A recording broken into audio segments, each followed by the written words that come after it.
welcome to episode 286 of Cinematary. I'm your host, Zach Dennis, and I'm here with Nathan Smith and Ash Baker. And in today's episode, we talk about movies that we saw this week in part one. And in part two, we will be concluding our Shah Rukh Khan series with 2016's Fan.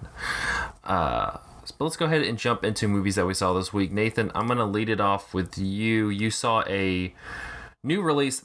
Quite honestly, I didn't realize this was already coming out in the theaters. It premiered at Sundance a few weeks ago, but I guess it's in theaters now. So tell us a little bit about Downhill. Yeah, I don't think really anybody knew or knows that this movie is coming out, and with good reason. This is one of the first movies released under the new, no longer Fox, now just Searchlight Pictures regime. Now that Disney has acquired that company along with most of the rest of Fox. And this is the long-awaited American, or maybe long-dreaded is more appropriate, American... I was going to say, I remember this... I think they planned it like a year or so, or 6 months after the original came out. So it's been a while.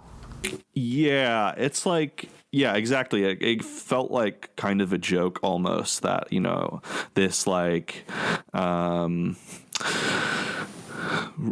American remake of a art house movie, a Swedish, movie about marital distress, like with some really kind of, I don't think Force Majeure is like an amazing movie by any means. I don't think it's great, but it's definitely got some memorable moments and some really like a very just sort of absurd, extreme,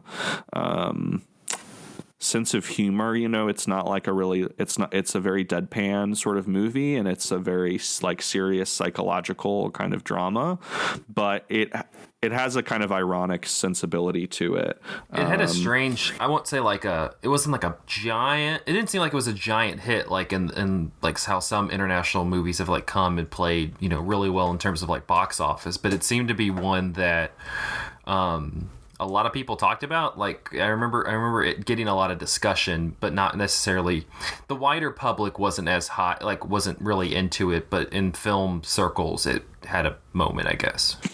Yeah, it definitely like wasn't Parasite level or anything, but it was a little bit of a hit in the US, I think, and like I don't think it actually got submitted to the Oscars that year, but his next movie, The Square, which won the Palme d'Or, was nominated for an Oscar.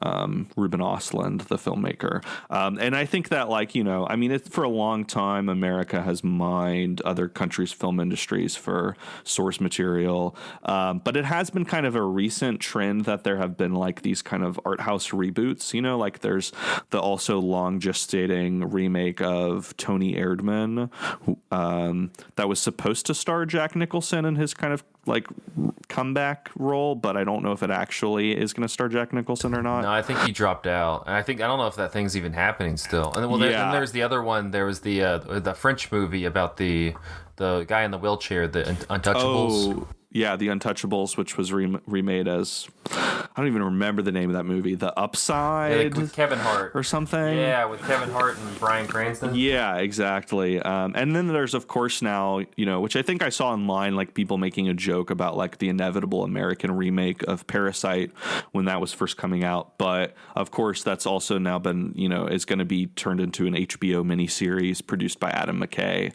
So, this is a whole... That's what we deserve. Yeah, I guess, it's the darkest timeline, which I just made a Community reference unintentionally, and this movie is written and directed by Nat Faxon and Jim Rash, the co-writers of Alexander Payne's The Descendants. But Jim Rash you might know famously as the Dean on NBC's Community. Yeah, so this movie was co-written by those guys and also Jesse Armstrong, the co-creator of Peep Show and Succession, among other projects. And so like it seems like on paper it's like a really talented group, behind the screenplay. And then, of course, you've got in the main roles Julia Louis-Dreyfus, Will Ferrell, Miranda Otto, and Zach Woods, who you might recognize from The Office and Silicon Valley. So you do have also a really good comic cast too, that I think is really strong and has potential. But this movie is just totally forgettable. It describes itself as a black comedy, which I think you could call Force Majeure a black comedy pretty definitely. And this is a comedy, question mark. And also it's not that black or dark, really. You have some heated dramatic moments of marital tension, but it's just really not a whole lot to chew on. Of course, if you're familiar with Force Majeure, you know the plot of this movie already, but it's about a middle-aged couple and their two young children who are at a ski resort in the Alps, and there's a little bit of an avalanche, and for a moment they think it's going to be a big disaster, but it passes. But as the avalanche is hitting, the mother grabs hold of her children and holds close to them, and the father runs away and just grabs his phone and leaves his family behind. So that, of course, sparks a really kind of it's just opens up a lot of the problems kind of latent in their marriage, and they have this crisis on vacation. And it's a force majeure that's played to really, really intense, almost Lars von Trier-esque effect. Here, it's just sort of almost, I don't know. I mean, Julia Louis-Dreyfus is a television star, and this is feels a little bit television, I don't know, a kind of just bland sitcom premise. It's not unpleasant or really bad. It's just forgettable and leaves your mind the moment you leave the theater. It's one of those movies that people say this a lot about Adam Sandler's movies, about the Happy Madison movies, that they're just these all expenses paid vacations for Adam Sandler and his friends. People say that about other comedies too. And I think that it definitely feels that way with this movie, where for me personally, it left me pretty cold, but maybe, you'll find some warm satisfaction in thinking about how nice of a time that the families of Will Ferrell and Julia Louis-Dreyfus probably had on the slopes while their parents were off getting a little money. So you can skip this, I think. Spend your time reconnecting with your family or skiing instead. Don't see this. Well, I remember watching Force Majeure. Do not remember much from. I don't think it was bad. It didn't really sync with me, I guess, when it came out. I don't know. It seems like I think you hit the nail on the head. You got too many TV people in there. That's not a degradation to TV, because there's good TV and there's good TV comedy. But I don't know. You kind of get in that. In this, I've had this just chat before, but the whole UCB improv, that whole cloud that's just hanging over just television and movie comedies at this point, that it just kind of there's probably a lot you could mine from this, where you could utilize people like Julia Louis-Dreyfus and Will Ferrell to strong, I don't know. You probably could, but I think that especially when you have the people that you mentioned, behind the scenes, and the talent even on screen, which comes from a very, improv based background, it's just going to be kind of riffing, and you're is that what the effectiveness of this narrative is just kind of riffing, and it seems like it needs to be a little bit more calculated, Is it it seems sort of like an SNL movie. They sort of, I don't know.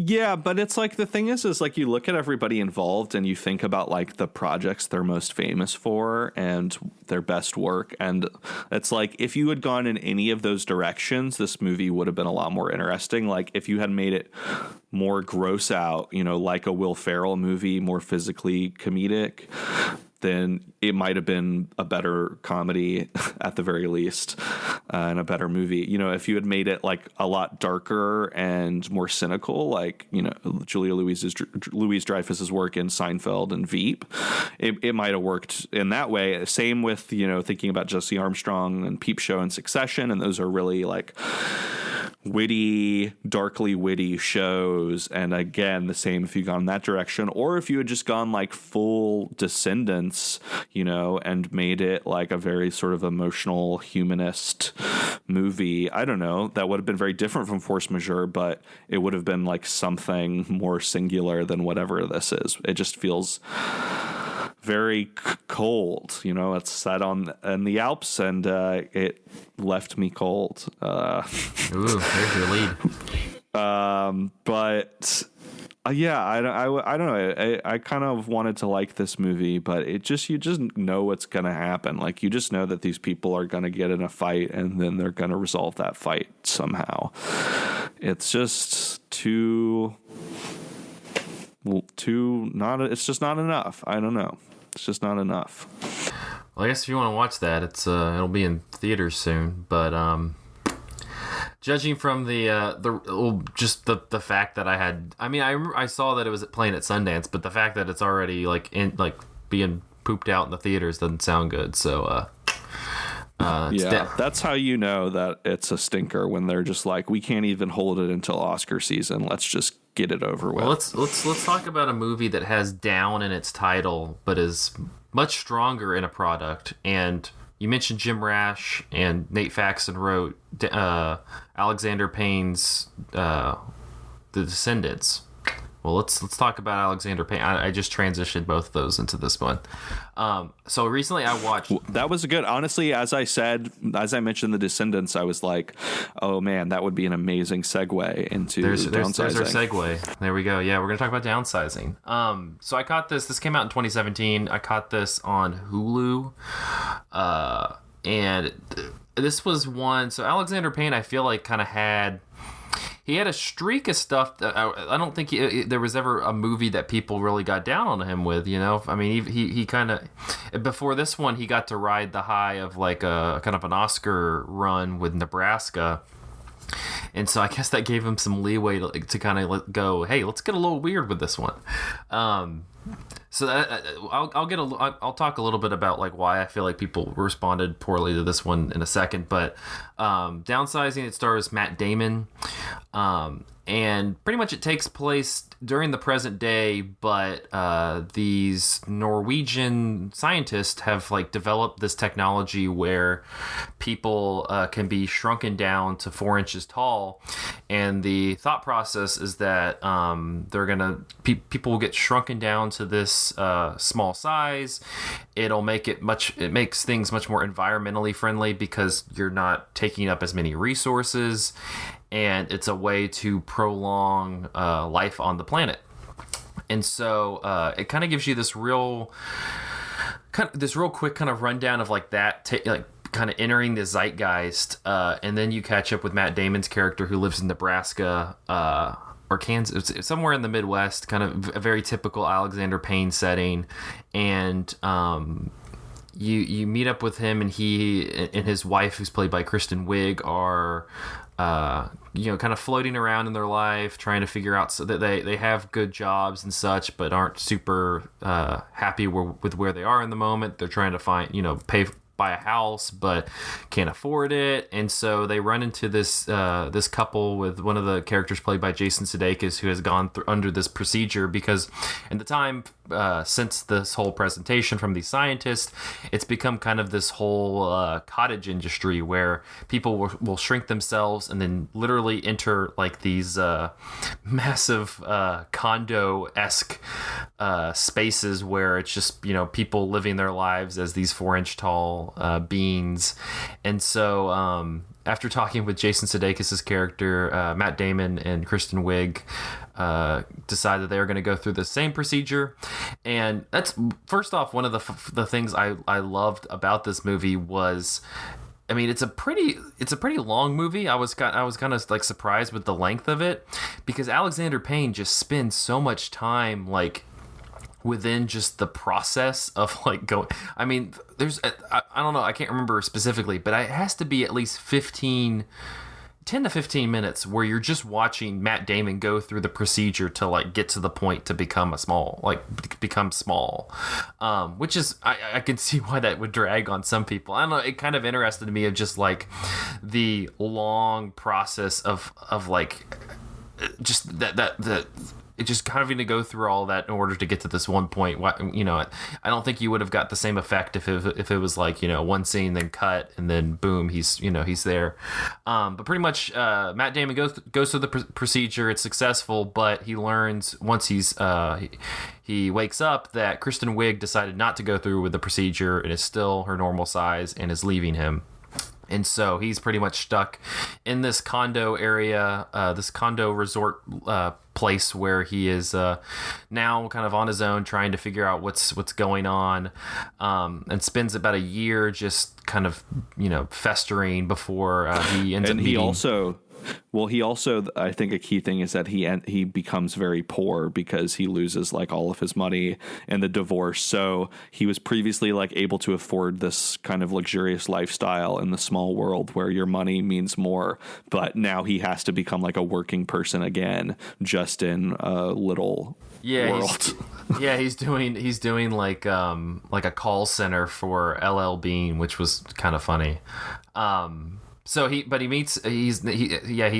originally was like living in this giant house, and then he moves to this apartment, and that's where we kind of pick him up, and he's like dating again, but you can clearly see that that's not really happening.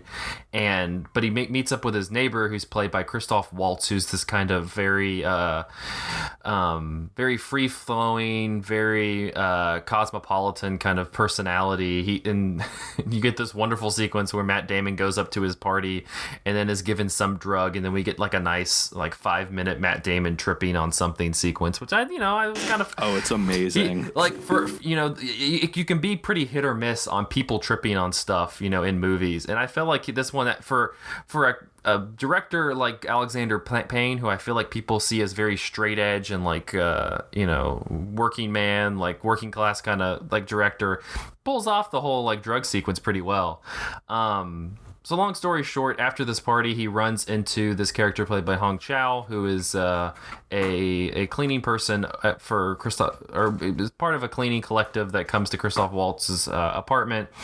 And Matt Damon recognizes her as someone who was with a group of other Vietnamese protesters or something who tried to stow away in like a TV box and like get from Vietnam to America, but there was, of course, it was because they were stored away in a TV box. It had a kind of a tragic end, and she suffered a limp and was kind of was a 15-minute of fame story before kind of toiling away. And for the rest of the movie, you really kind of get into like this world that she's inhabiting.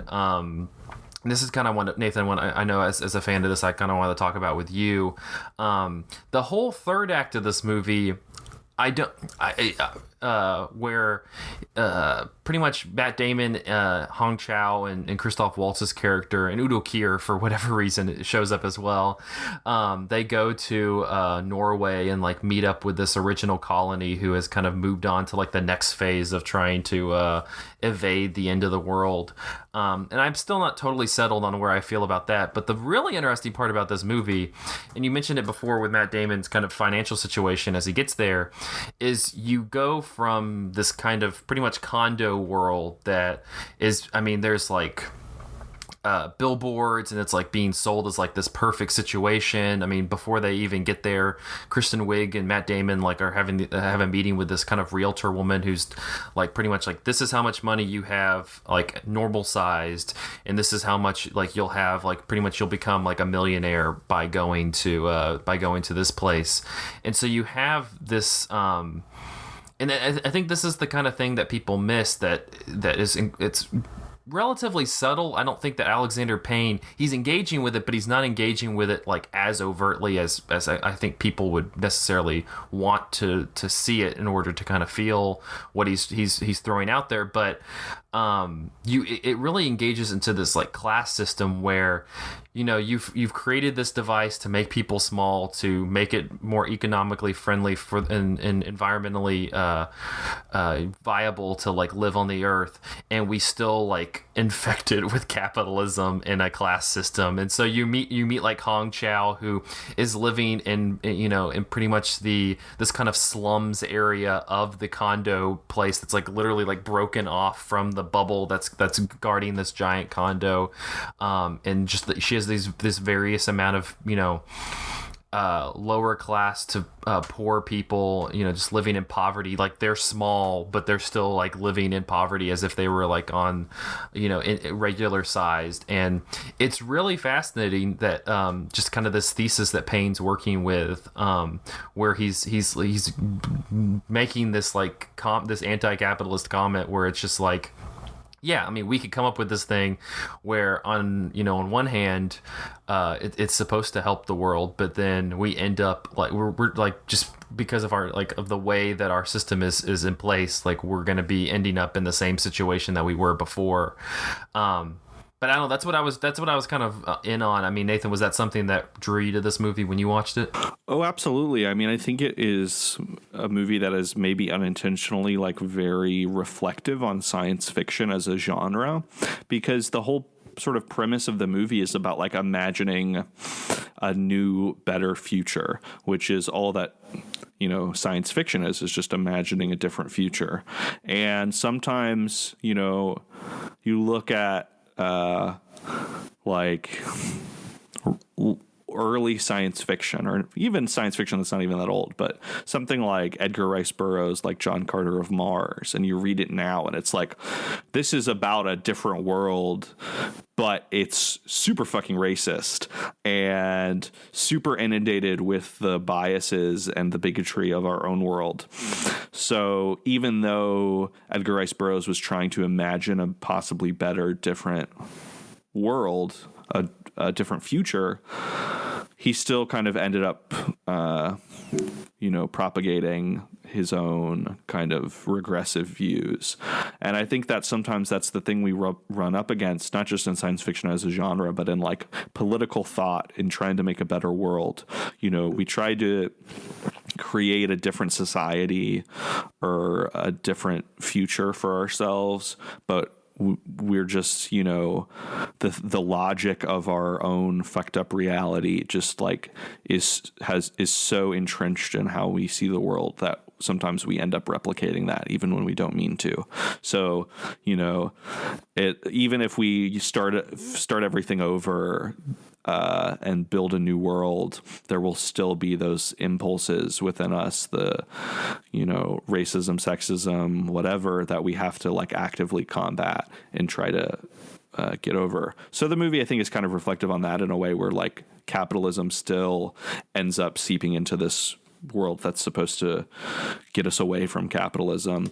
And I think it's like just it's a movie with a lot to say about a lot of things, honestly. Like there's that genre critique. Yeah, which I think that's what kind of a lot of people ran into is I was reading through like Letterboxd reviews and stuff of just writing on the movie, and it's a lot of the main complaint for people was like, oh, it's like two different movies, which I don't disagree with, but I guess I didn't find that to be like a deterrent. Yeah, I mean, I think we're just so used to movies that aren't like ambitious in this way, not just visually ambitious, but just like ideologically ambitious. And it also is like a very sincere and heartfelt movie. And I think that we are just so used to either like irony or anger that when we have a movie like this that is like about very real shit but has a like very generous and big heart, I think that we're kind of turned off by it. There's also the issue of the Hong Chow character. You know, she speaks largely in this heavily accented pidgin English that's sometimes used to like somewhat awkward like comic effect. It's maybe not great like all the time, but I do think that a lot of people were very hard on the movie and very critical of it for that reason. And I do feel like it's still a very real person, a very real character. And I don't think it's necessarily like mocking or making fun of her totally. Also, I think the movie is just very interested overall in language and in how like language changes once different groups of people mix together, once different cultures mix. Because like nobody in this movie is really a native English speaker. I mean, you have like the Norwegian and European characters, but it's also like the last Matt Damon, his character's last name feels like very intentional. You know, he has this very just like Midwestern Scandinavian name, Paul Safronic, that everybody is mispronouncing his last name.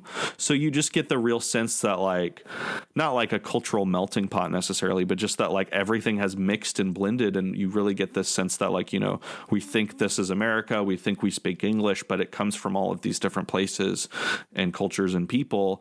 And so I think the movie is like really actively trying to deal with that on a like anthropological level. And so maybe the accent comes off awkward or maybe a little offensive, but I don't think that is really what the movie is. I don't think it's really fair to knock it in that way. Totally, I don't know. And she's also the more insightful character out of like the foursome of people who like are you kind of follow for the last hour or so of the movie. Yeah, and the most assertive, like the most just real point of view, which is maybe like, I don't know, you could say is like a tokenizing kind of trope or something, but I think it's just at the end of the day, a very real character. Like it just is very sincere, the whole thing. No, I think you're right though. Like there is like this. So I was thinking kind of the way that Payne shoots the beginning of the movie, like before he's shrunken, and even a little bit into like that whole episode, but especially before there's kind of like this, almost like Walmart commercial like aesthetic to it. Like it feels like it feels like it's playing to like an audience that you would be trying to sell like a Walmart, like a Walmart ad in the Midwest too. And I say this completely like not trying to like stigmatize like Midwestern people or anything. But it's just like it like the way that it cuts, the way that like the camera moves, it's just very, it's not like lazy or bad filmmaking. It's very deliberate in this kind of lazy kind of malaise type way that it kind of lulls you into something. Yeah, it just kind of lulls you into something that you're not like 100, like you're not like, I'm just lulled into comfort, but I'm just lulled into this kind of conformity. It was super strange, but it left me thinking a lot just about how he shoots the beginning of the movie. Yeah. Absolutely. And it's like and it's very much, I feel like, in the sort of visual language of like Oscar bait, like holiday awards movies. I mean, it is very much of that tenor, and I think that's why it was like kind of a misfire, because people thought it was going to be that sort of awards movie, but it's really something very different. And I feel like after maybe going through that awards circuit with The Descendants in Nebraska, even though Downsizing was like conceived right after Sideways in the mid 2000s, I do kind of think that like that awards experience maybe informed this movie and how it sort of tries to subvert the visual language of those kind of Oscar movies. Yeah, no, I totally agree. I listened to Matt Damon was on a podcast I listened to a few months back, and he's also upset that people didn't really like this movie. He was like, yeah, I put a lot into that, and I felt like it was a really interesting movie, and it just didn't go with people, and it kind of he was like, you could tell that he was kind of bummed that this one didn't take off very well. But yeah, I mean, it's on Hulu, I think it's on Amazon Prime as well. It kind of was one of those just got dumped to a bunch of streaming places, so I don't know. I would recommend recommend giving it a shot. You kind of, come in with like an open mind. I mean, we went into detail on stuff, but you could probably watch it after this conversation, because I think that you like need, it requires a little like thinking outside the box, because like I said, it is like you were describing, it's constructed in a way that feels familiar, but it's dealing with a lot of unfamiliar like narrative points, and so I don't know. I would recommend it. I've been thinking about it a bunch since I saw it. I'm kind of curious to give it a second run at some point. But yeah, it's all Nathan's fault. I think he sold it. I think it was when you said that like you weren't disparaging Parasite, but you were like, hey, let's try Downsizing, and I was like, I get what he's saying now. Ash, I'm gonna toss it over to you. You had a double feature. Yeah.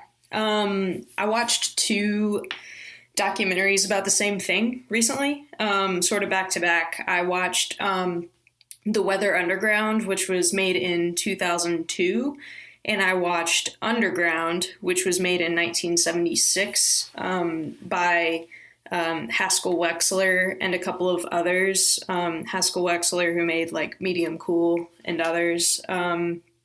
But I watched these side by side.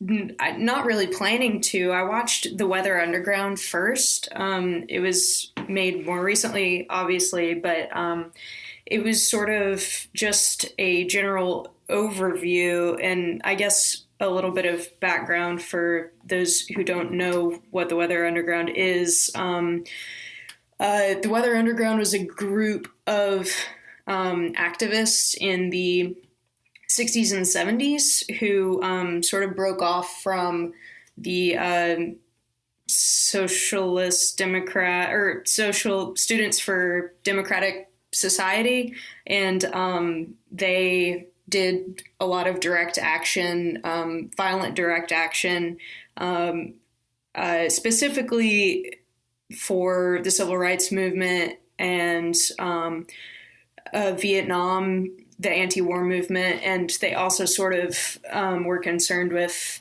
other things like McCarthyism and like global liberation struggles. But they sort of they caused a lot of ruckus back in the day. They like blew up buildings not entire buildings, but they would plant bombs in buildings. They bombed the Capitol building at one point. They would blow up cop cars and monuments a lot and things like that. They were labeled domestic terrorists. They were their members were on like the top 10 most wanted list from the FBI and things like that. So it was just this group of leftist activists that just sort of have a really interesting story. And when I watched the first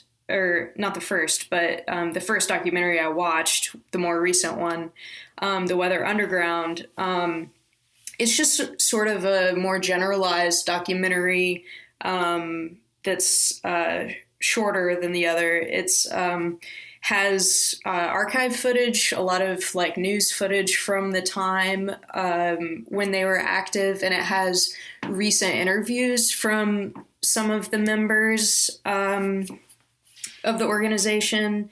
And so there's a lot, since it's made more recently, there's a lot of it's a lot more reflective and has a lot of self-criticism from the members and things like that. And there's also, they interview people from outside the organization who just sort of remember the time or had some sort of relation to the events that happened. And so there was sort of outside criticism to the events that happened regarding their actions as well. So it was kind of a rather balanced,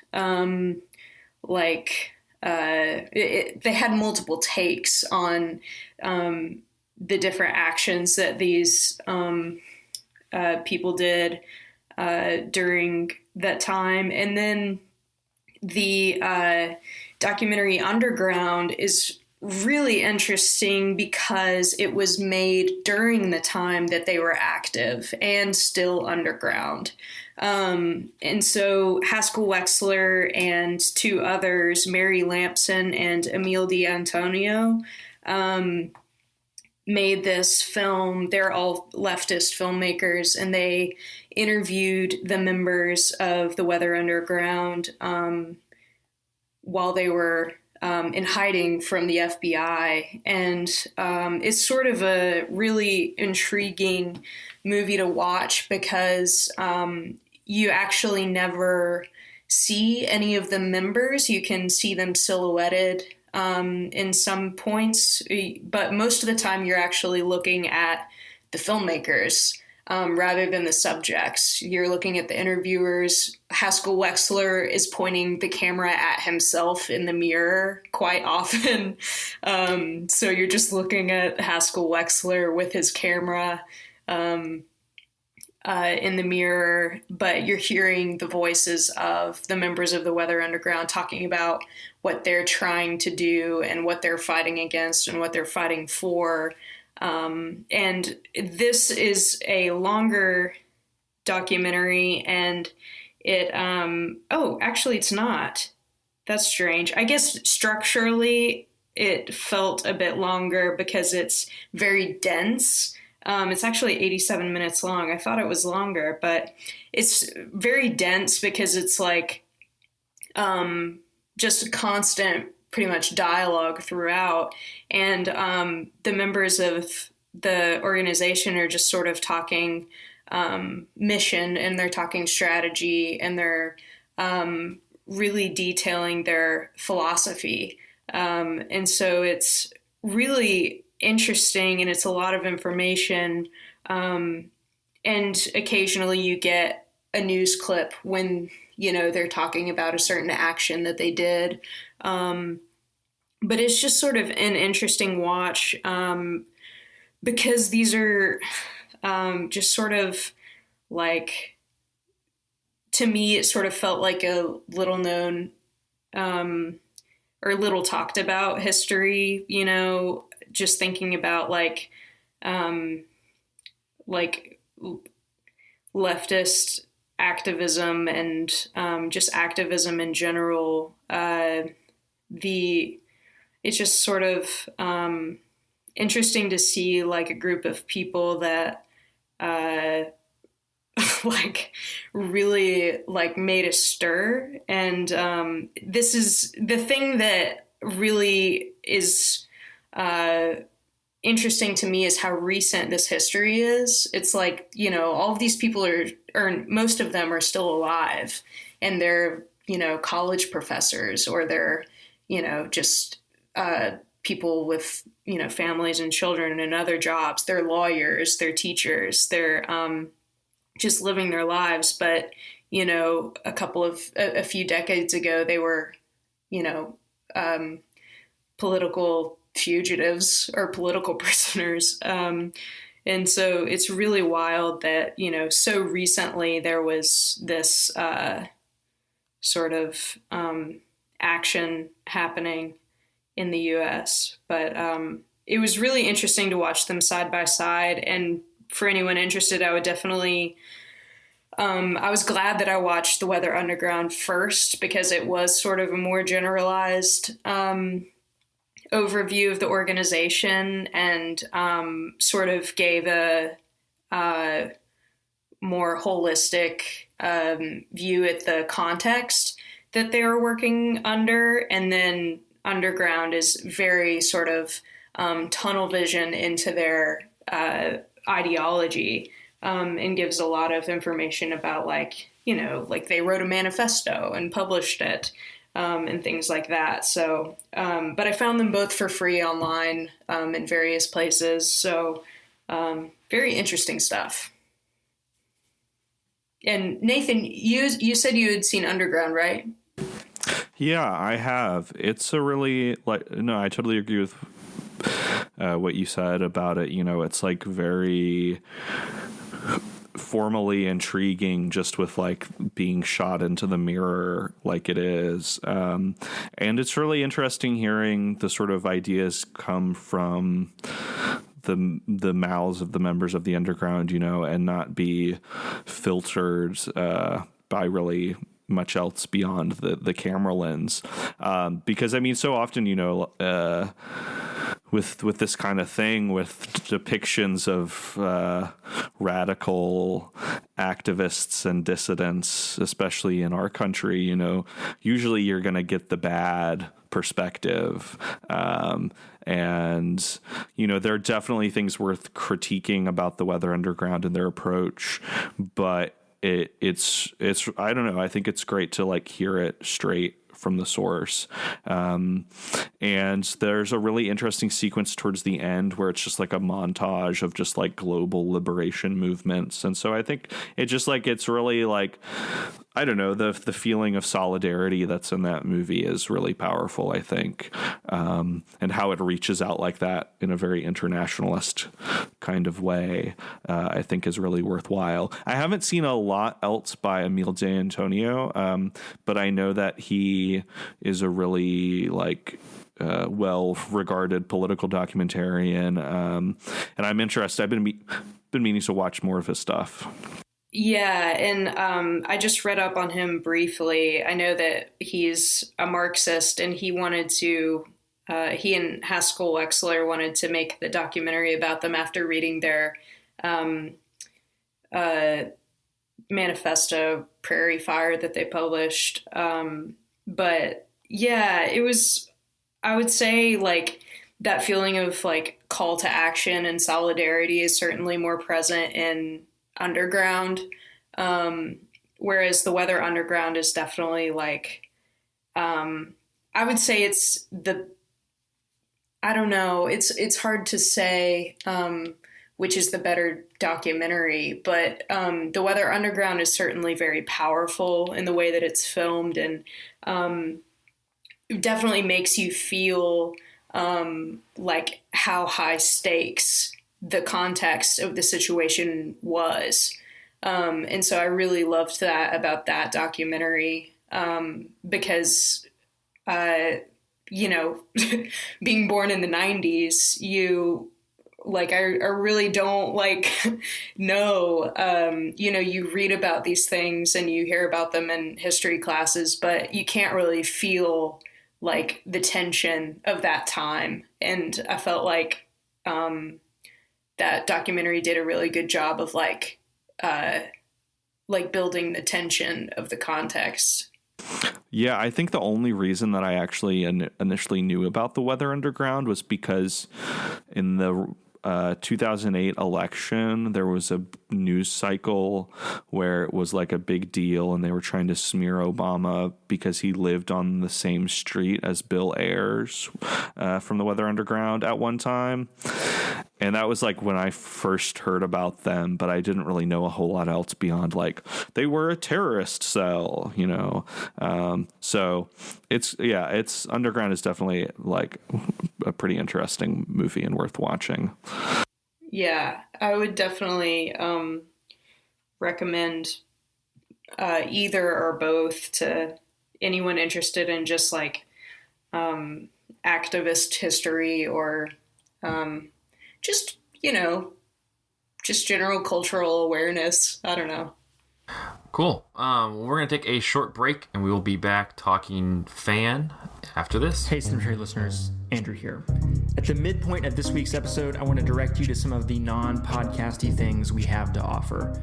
First, if you're a fan of what we do, please consider supporting us on Patreon. For $5 a month, you get 3 things: a shout out at the end of every episode, the opportunity to choose a movie we cover on the show, and our Patreon exclusive podcast, Film Theory and Chill, in which we look at a piece of theory once a month, deconstruct it, and then just chill out, talking about whatever whatever else we have going on. All Patreon support goes solely to paying our writers for their reviews that go up on our website every Monday.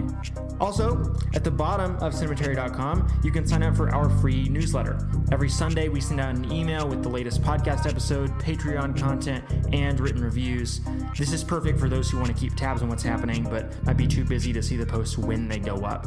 Before I go, one more quick thing. The easiest thing you can do to support us is to give Cinematary a rating and review on iTunes, Spotify, or wherever you listen to the show. This is quick, free, easy, and we will read your review out on the show once we get it. To recap, consider donating to our Patreon, sign up for the free newsletter, and please give us a rating and review. Thanks for listening. Let's get back to the show.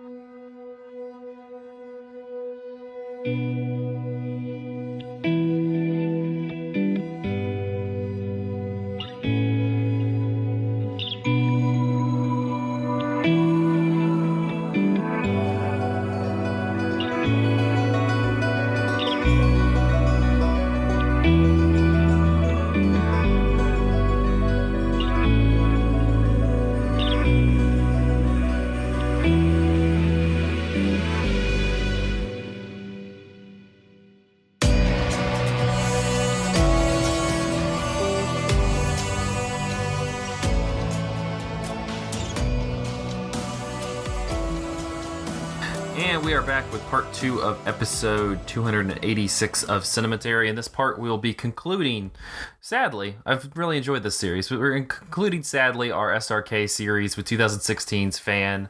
This one was directed by Manish Sharma, from a script by Sharma and Habib Faisal. And there's other people in this movie, but the crux of this is the movie star Shah Rukh Khan in dual roles. He plays a older version of kind of a version of himself as like a movie star, but then he also plays a younger 20-something-year-old man who is obsessed with this movie star, and of course that attraction goes poorly. So after serving as an assistant director in Yash Raj Films' productions of Fana and Aj Nakil, Manish Sharma read the story of Fan to Aditya Chopra, who was a producer in 2006. Chopra felt that the film was too ambitious and expensive for a debut and advised him to abandon the idea. Yash Chopra, though, brought the story to Shah Rukh Khan in 2006, and Khan was interested in the project. The idea of Fan came from Sharma's observation of the desires and expectations of fans upon the celebrities they admired. Sharma felt that the concept hadn't been greatly explored in cinema yet. Khan underwent 3D scanning for his look as a young boy, though it had at one time been reported that Khan was scheduled to play a 17-year-old boy in the film. Khan later denied the claim. According to him, Fan is a family film. He wanted to do an intense yet commercially viable movie, which honestly, don't we all want to make an intense yet commercially viable movie? For dubbing the role of Gaurav, Khan had to modulate his voice along with visual effects. Prosthetics were used to make him look younger. The India newspaper Z News said the movie encapsulates the fandom which SRK as a star enjoys and why his fans must watch this to understand how he achieved what he did. The Times of India said Fan is Shah Rukh Khan's triumph all the way. He pulls off a terrifically dramatic double act, altering his look, feel, and intensity, but as Gaurav, Shah Rukh makes you forget everything except feeling scared. And Mark Kermode over in England said that Shah Rukh Khan outdoes himself twice in this dual role psychological thriller. So on that note, let's talk a little bit about Fan. This was one that at the time it came out, I know this was on Nathan's top of the year list, and was kind of out of the movies that we were going to talk about for the series leading in, was probably the only one that I was familiar with, just because you had talked about it a couple times in that year. So I'm gonna start with you, because I'm curious. Kind of, I don't know if you had watched this since it came out, but I'm curious if you still were real high on Fan as much as you were when it came out in 2016. Yeah, so I saw this really accidentally, actually, because it was the first and only SRK movie I had seen in 2016 when it came out. I had really not heard of him and didn't have a lot of context for him. And I saw it actually in a class, one of the best classes I took in college as a cinema studies major. Action cinema, taught by the great Chris Homeland, who was on our episode many moons ago about John Waters' Female Trouble. Really, really fun class, but also a lot of great theory to sink your teeth into, a lot of discussion of stars and star persona. So, of course, SRK works perfectly in that kind of mold.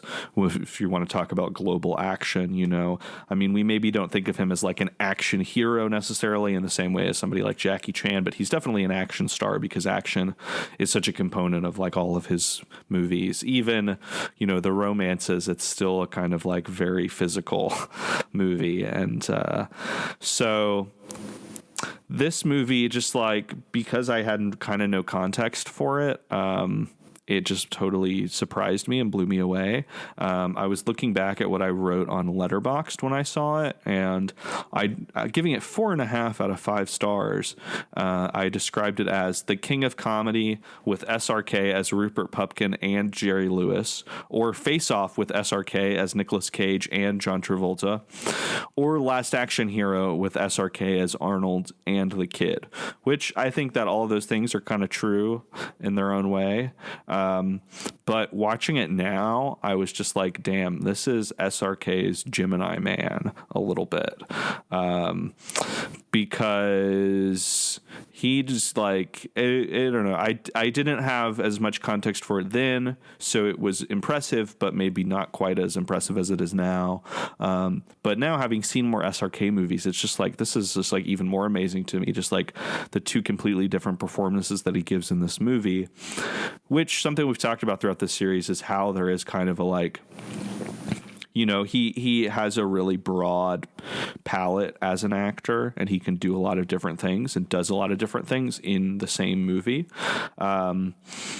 But I think this is really interesting because it just splits those like different personality tendencies into literally two different people. And the reason why I kind of jokingly said that it was like Gemini Man is because, like, when I was watching Gemini Man and I was like, whoa, you know, this is like, they've obviously done all this effects work to de-age Will Smith and make him a clone of himself. But also, when Will Smith is acting as the younger Will Smith, it's not just the effects doing all the work. You can tell that he's doing something very different physically with his body to act younger than he does, you know, when he's just his normal self. And the same thing here is like, you know, they've obviously done a lot of prosthetics and makeup and effects and stuff to make SRK look younger, but he's just like acts completely differently and goes from this like lovable goofball to somebody who's just like totally unhinged and deranged.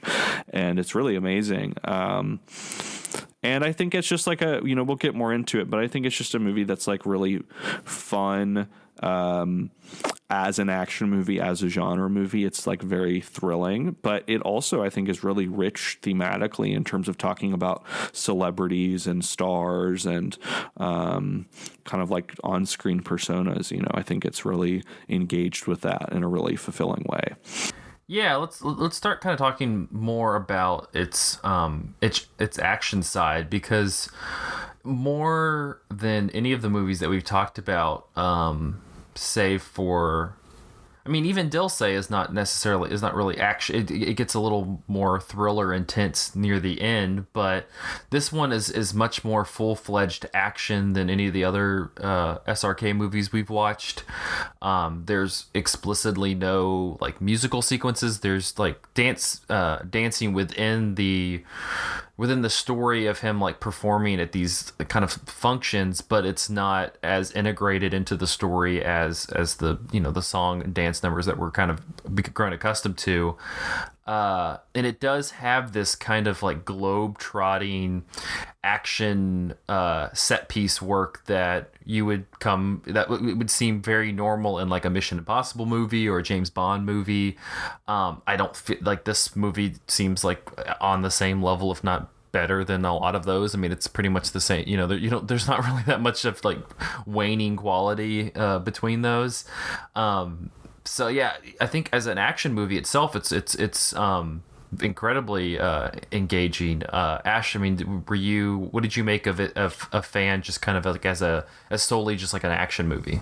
Yeah, I thought it was really good as an action movie. Obviously, like that sort of comes in the more of the last half of the movie, but I mean, some of those sequences where like SRK is chasing himself through like marketplaces, and particularly that sort of last act of the final chase, and there's that one set where there's like scaffolding, feels really it was really satisfying to watch for me, like the choreography of that action scene, and when like older SRK like tosses the ladder up the scaffolding and like climbs up to where younger SRK is.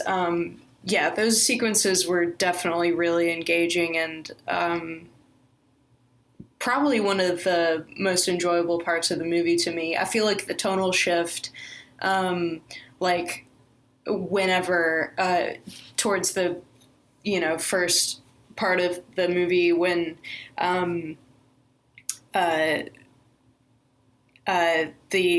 protagonist meets Arian, happens, sort of was a surprise, but I think it was a welcome one, just because I feel like that bubbly like goofball exterior could only last for so long in a movie this length. But yeah, I thought it was really... Well, it's something that we've kind of talked a little bit about with a lot of his movies, where it kind of has this conventional through line kind of start. I mean, even with something like DDLJ, there's kind of this convention in place that you kind of feel like, oh, this is the path it's going.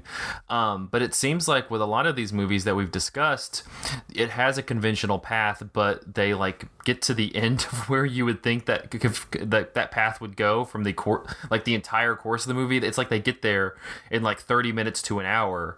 So then you have like half a movie left of, right. And that's something like completely different. Yeah, it completely opens up everything, and so like the more thematic through lines that we'll talk about, I think that completely opens it up by having the two characters meet like within 30-40 minutes. Because I mean, if you waited till like 2 hours in, I mean, it wouldn't have been as effective. And so you open up this entire other realm of stuff to kind of engage with. And that's just something that I've seen in a lot of his movies so far. Yeah, I mean, I feel like the opening is like feels very conventional and generic, where it's like Arian Jr., as he calls himself, sort of narrating his lifelong love of Arian Sr., and you get a sort of a slideshow of like actual clips and footage of SRK, in our reality. Of course, in the movie, he's known as Arian, and so that's just like, it is maybe not like his, best movie or masterpiece or anything, but at the very least, like, it was a pretty good, for me, introduction to SRK, because it just like lets you know immediately like what his sort of image and status is as a global star. Like you immediately get the idea of like how big he is, and just how massive he is as a media sensation and an icon.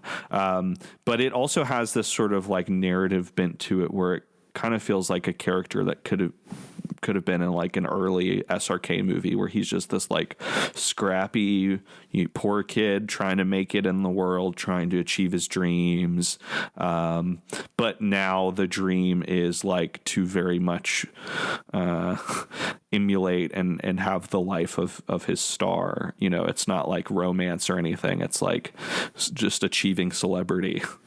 Well, it's kind of interesting that you were talking about your Letterboxd review and you mentioned the King of Comedy, and I can kind of see the direct parallels to that to an extent, but I'm also thinking about like you mentioned, this is a character that I could see SRK playing in his like Ramjane, DDLJ era like roles, but there's something that with age and time and just being this type of like large persona for so long that I feel like it kind of it reinforms him on like what that character kind of looks like, and so that's what kind of makes that sinister turn so effective. I mean, it reminds me of kind of what, so going back to the King of Comedy, it reminds me of like what Scorsese has done recently. I mean, we talked about this with The Irishman, but just kind of having that life, those life lessons and that longevity away from making like those first kind of gangster movies, like the way that he's engaging with those characters and personas in The Irishman compared to Goodfellas or Mean Streets or Casino is just so different. It feels kind of the same way. Like you said, like this is definitely a character that he would be playing in the early 90s, but now as somebody who's been acting for so long and has, you know, cultivated this giant stardom and fandom, like I think that he's just there's something different maybe in the way that he comes about this character rather than just kind of this jovial, naive young person like he would be in the 90s.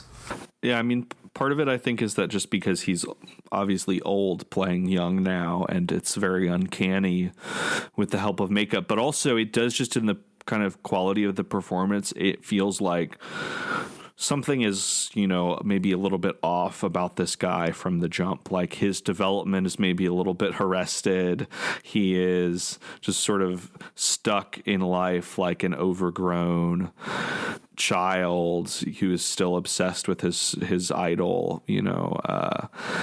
So there is something even from the beginning that feels maybe like just you can kind of see the sinisterness laying in wait a little bit because he just everything feels a little bit off, and it's not the totally like happy-go-lucky, endearing SRK character of the early 90s that this is similar to. Yeah, it's sort of like from the very beginning, like the fact that he's like a grown adult, you know, and he has like these pictures papering his wall. It's not even just like a couple of pictures. It's like papering his wall. He has pictures up in his place of work in like every cubicle. And then after the contest, when he's like, I want to thank my mommy. It's like, ooh, okay, what is happening right now?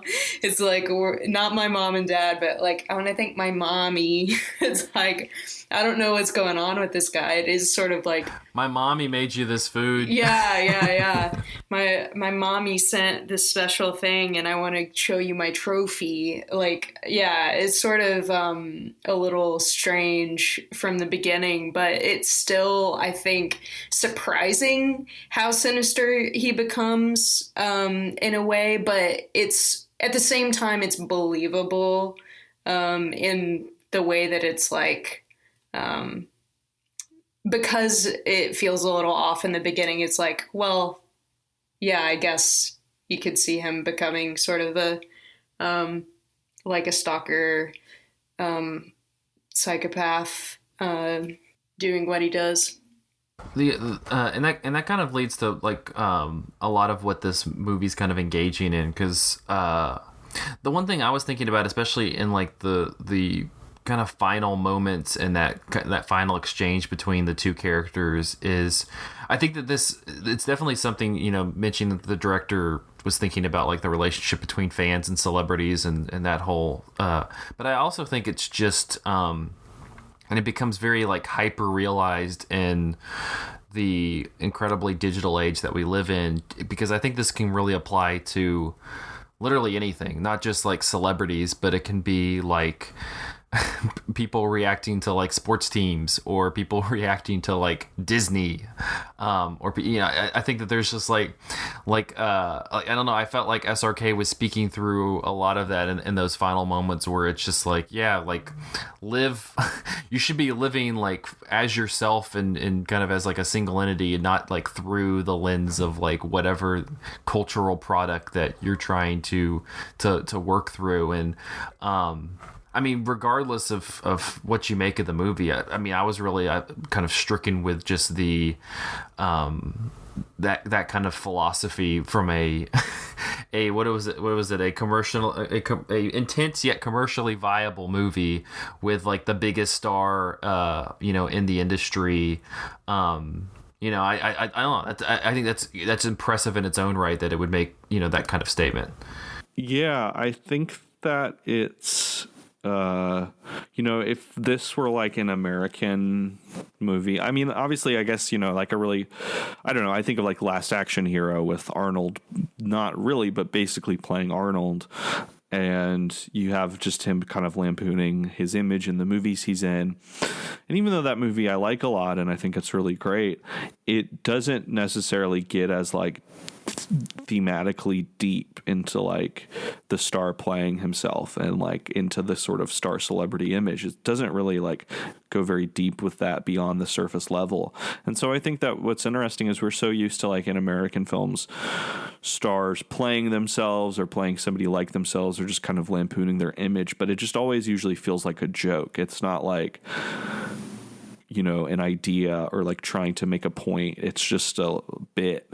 And this movie is very much not a bit. It's not like SRK playing himself to parody himself, or make a joke or something like that. It's very much like trying to dig into like what celebrities and stars mean to our contemporary culture. And there are all these parallels made in the movie between like religious worship and, literally idol worship. Yeah, that was very interesting to me. Like, at first I think the first instance is like, he's at home and his mom is like, well, but this is God we're talking about. And he's like, well, Ariane is my God or something like that. And then he, at the, contest, he's like, I would like to thank my God, the greatest actor in the world.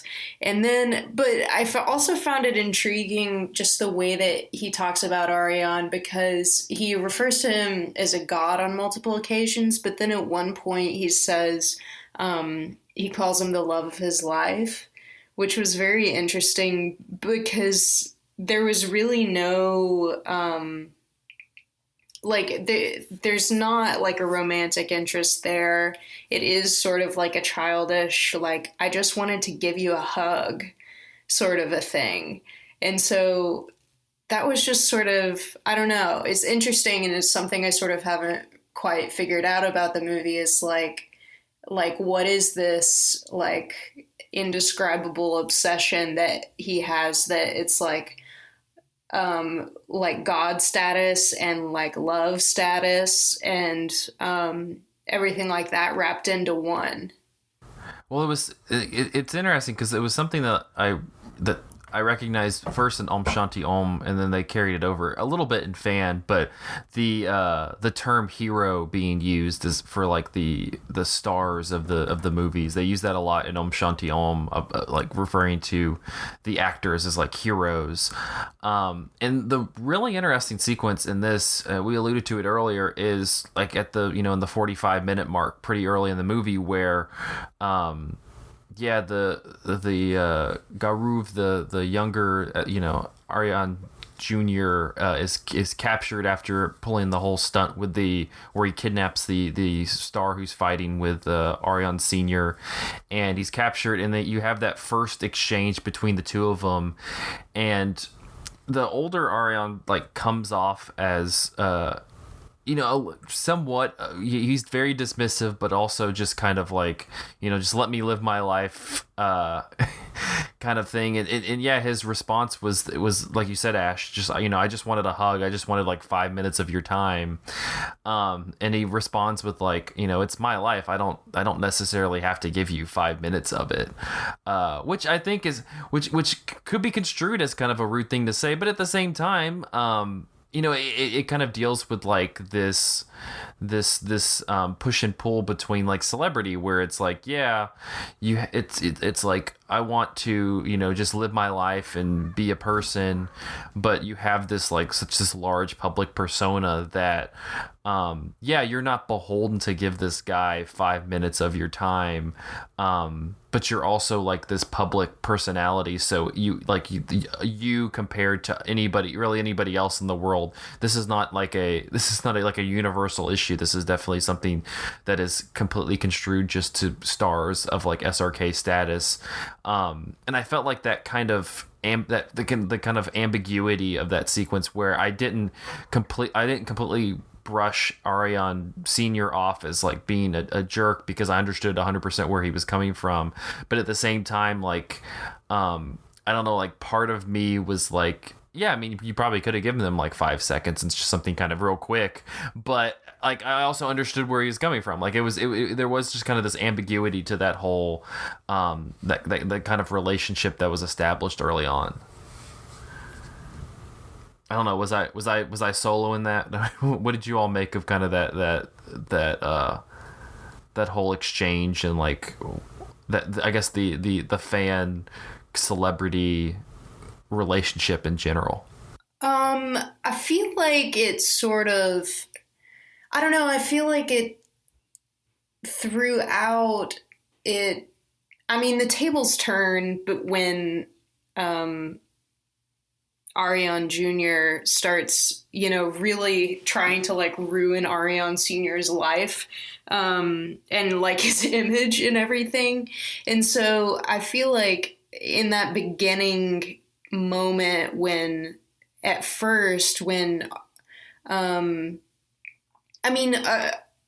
Jr. Gurav has admittedly done a kind of like fucked up thing, by initially like beating this other actor, this sort of rival actor, with with a trophy, and getting him to apologize to Arion via the internet, disingenuously, and sending the video to Arion proving that he did it, and saying, "Look what I've done for you." It's kind of crazy. And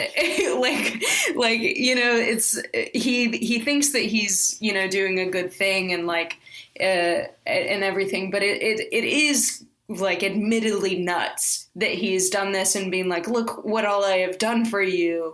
And so, I mean, I definitely sympathize with Arion in those moments where he's like, I'm just, calling the fucking cops right now, and like, but, it's sort of, I don't know, it's kind of a sticky situation, because Gurav is such a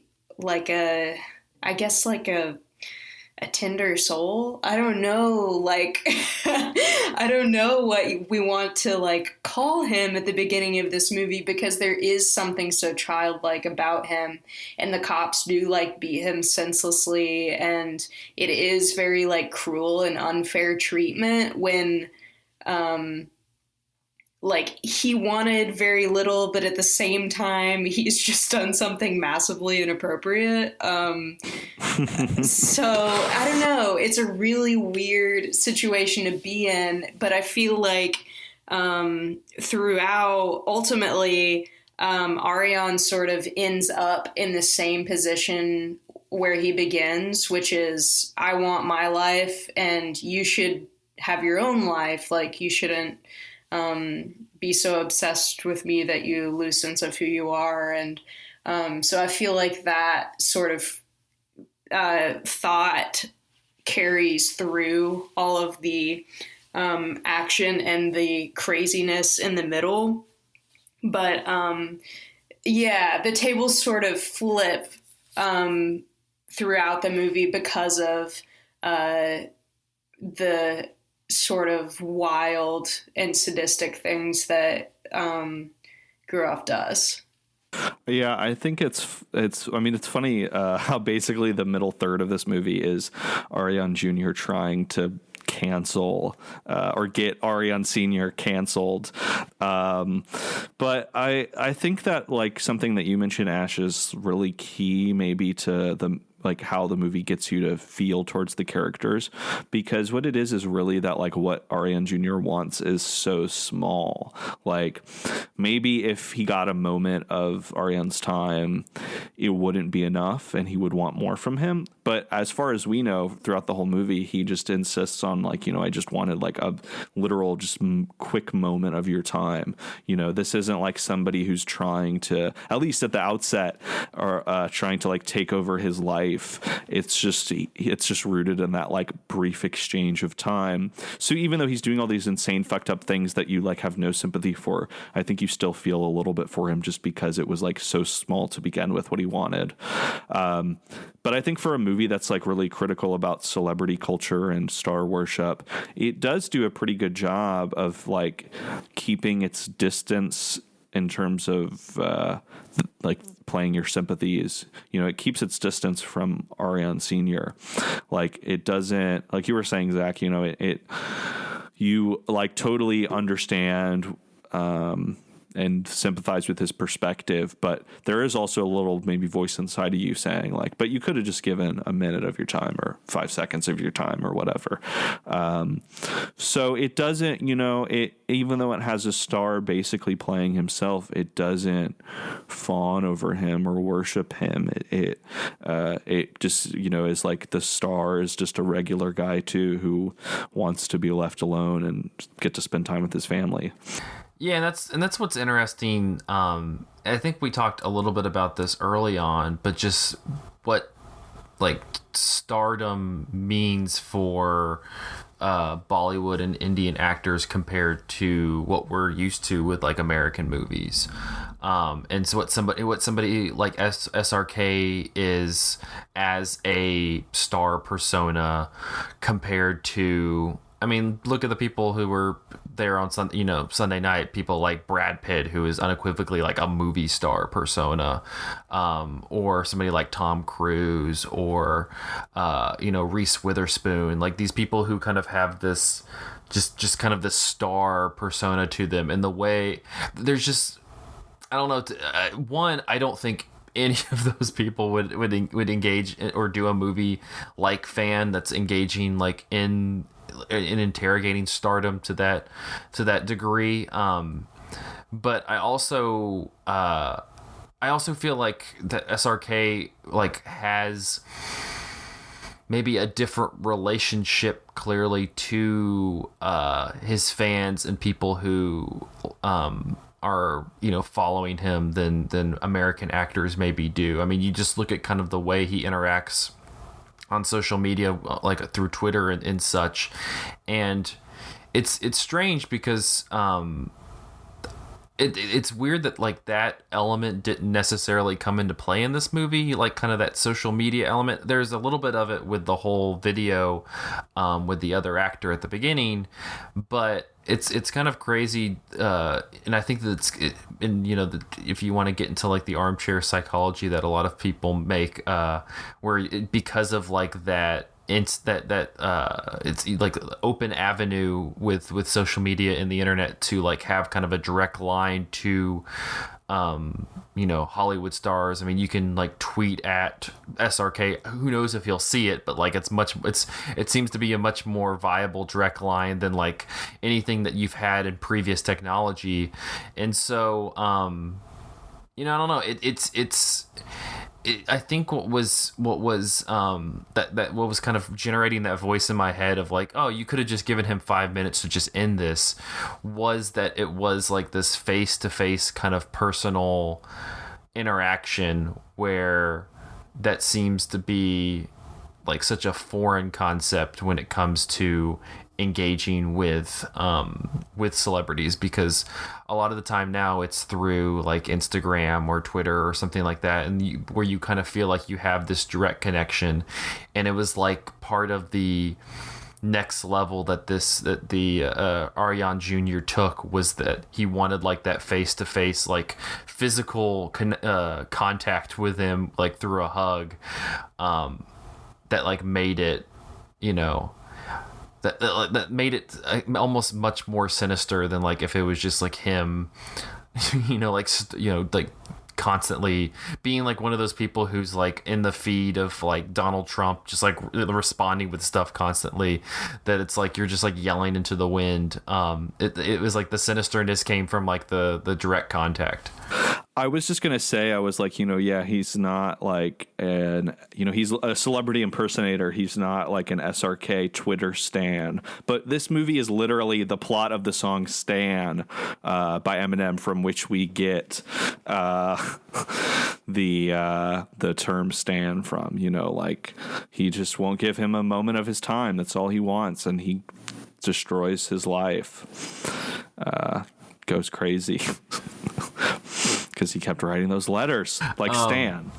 Well, so in terms of kind of looking at like the broader what we looked at in terms of the series so far, I mean, where does this movie kind of place for you? Because it's interesting that the last two movies that we've talked about, Om Shanti Om and Fan, are much more engaging in like star persona and like Bollywood movies in a way that it is kind of lost in the Dil Se Up ones that we kind of started with.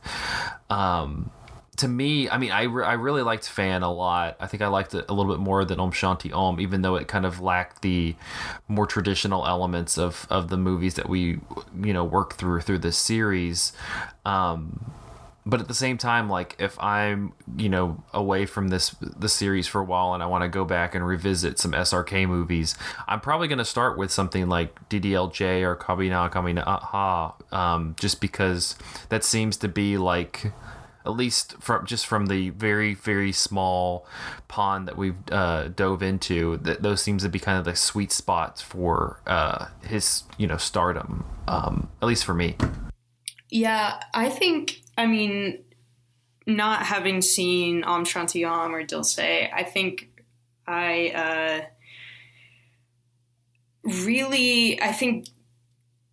am definitely on board with SRK. Want to watch. I've added Om Shanti Om and Dil Se to my watch list. I think this one's my favorite. I feel like it's worth noting that SRK aged really well.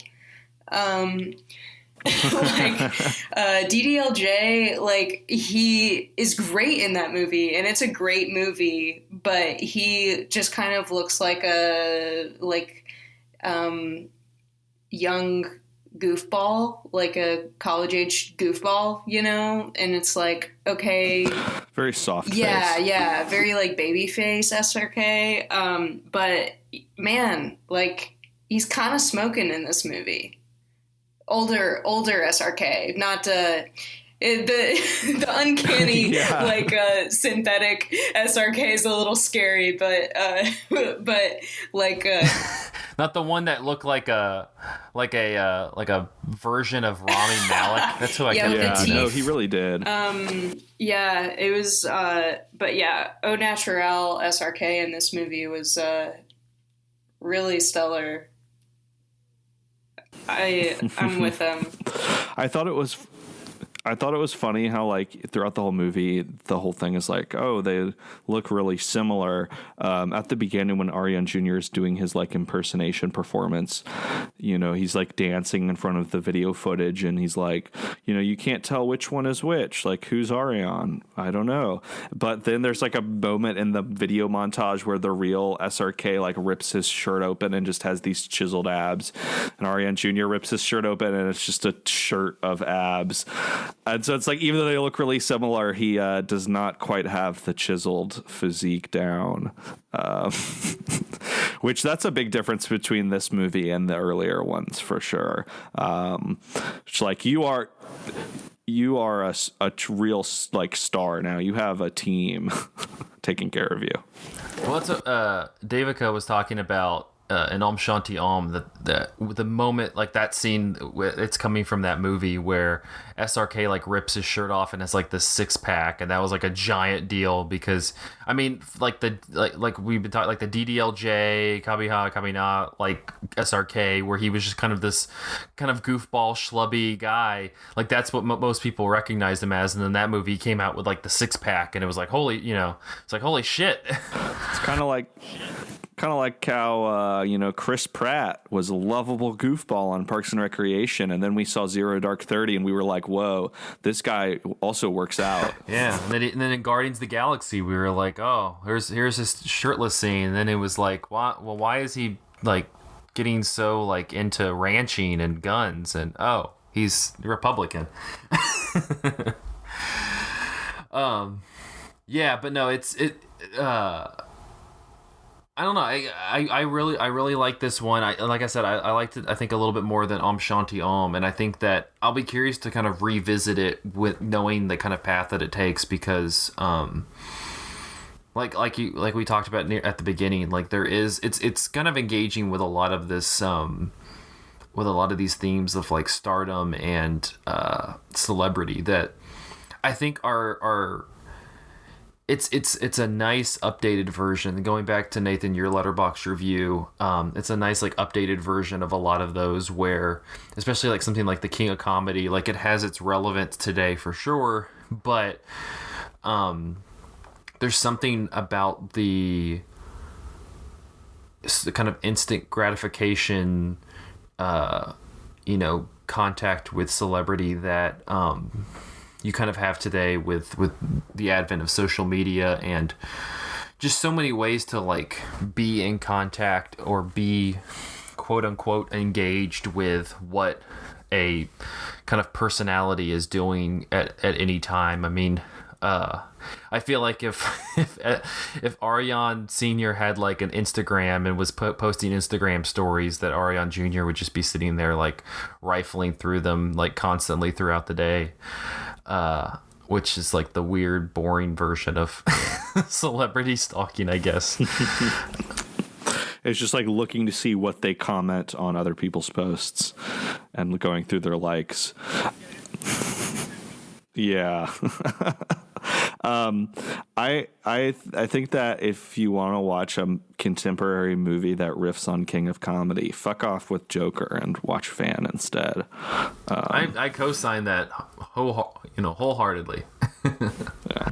I'll say really quick, like I was really nervous that this movie wouldn't hold up for me on a rewatch, because I have a tendency to watch an action movie that's unlike any action movie I've ever seen before and give it a really high rating and think it's amazing.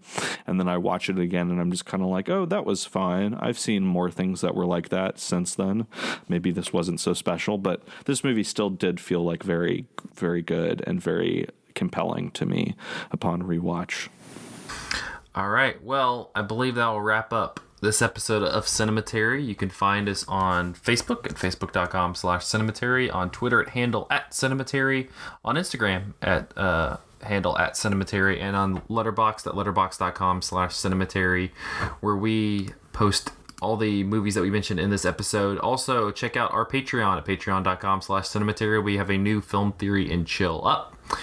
But thank you so much to our patrons: Cam, Chad Newsom, Christina Daughtry, Cindy Roberts, Harry Eskin, Maggie, Matthew Lingo, Ron Hayes, Titus Arthur, Tyler Chandler, and Whitney Rio Ross. Thank you so much for your patronage.